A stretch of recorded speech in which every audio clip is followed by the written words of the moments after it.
యోహాను 7వ అధ్యాయము 37-38 నిదానంగా చదవండి.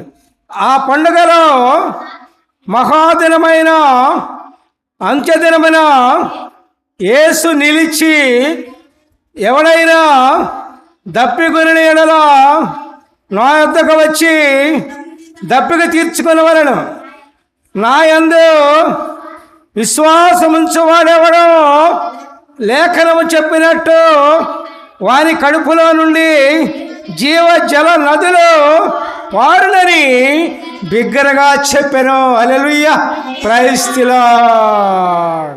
దప్పిక కొంటము అని దప్పిక గురిని ఎడలా అని చెప్పారు. ఇక్కడ దప్పిక అంటే ఇశ్రాయేలీలు అరణ్యంలో ప్రయాణం చేసేటప్పుడు దాహం వేసినప్పుడు బండ నుంచి కొండల నుంచి దేవుడు నీళ్ళను రప్పించారు, అవి తాగారు, బాగానే ఉంది.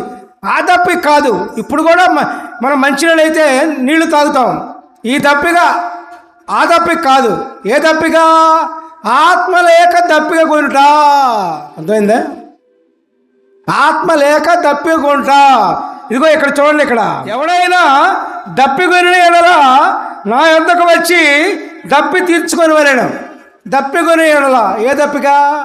ఆత్మదాహం. ఆత్మ లేక దప్పికొన్నప్పుడు దేవుణ్ణి అడిగితే ఆయన యందు విశ్వాసం ఉంచు వాడికి కడుపులో నుండి జీవజల నదులు ప్రవహించును.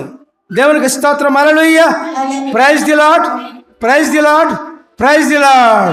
కాబట్టి ప్రియులారా, దేవుని ఆత్మ అడిగితే మనకు వస్తుంది. దేవుడిచ్చిన వాగ్దానం, మనుషులు ఇచ్చిన మాటలు కాదు, మనుషులు ఇచ్చిన వాగ్దానం కాదు, దేవుడిచ్చిన వాగ్దానం. ఆకాశము భూమి గతించిపోతాయి, కానీ దేవుని మాట మాత్రము ఒక పుల్లైనా సున్నా అయినా అరసున్నా అయినా తప్పిపోదు. ప్రియులారా, దేవునికి స్తోత్రం. దేవుడిచ్చిన వాగ్దానం ప్రకారం మనల్ని అడిగితే, ప్రియులారా, దేవుడిని అడిగితే మనకు దేవుని ఆత్మను ఆయన ఇస్తారు. దేవుని ఆత్మ ఉన్నప్పుడు మన జీవితాలు బాగుంటాయి. దేవుని ఆత్మ ఉన్నప్పుడు మనం ఏ విధంగా జీవించాలో, ఏ విధంగా ఉండాలో, ఏ విధంగా మాట్లాడాలో, ఏ విధంగా తలంచాలో, ఏ విధంగా మన జీవితం గడపాలో మనకు అర్థమవుతుంది. దేవుని యొక్క ఆత్మ లేకపోతే మరి మంచి జీవితం అన్నది మనకు తెలియదు. మనిషి అందరూ పుడతారు భూలోకంలో, వాడు ఎటుపోతాడో తెలియదు, ఎట్లా మాట్లాడో తెలియదు, ఏ విధంగా జీవిస్తాడో తెలియదు, ఏ విధంగా మాట్లాడతాడో తెలియదు.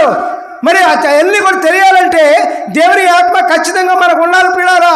దేవుని ఆత్మ ఎప్పుడైతే ఉంటుందో ప్రియులారా, మనం మంచి జీవితానికి పునాది వేసినట్లే. హల్లెలూయా, ప్రైజ్ ది లార్డ్.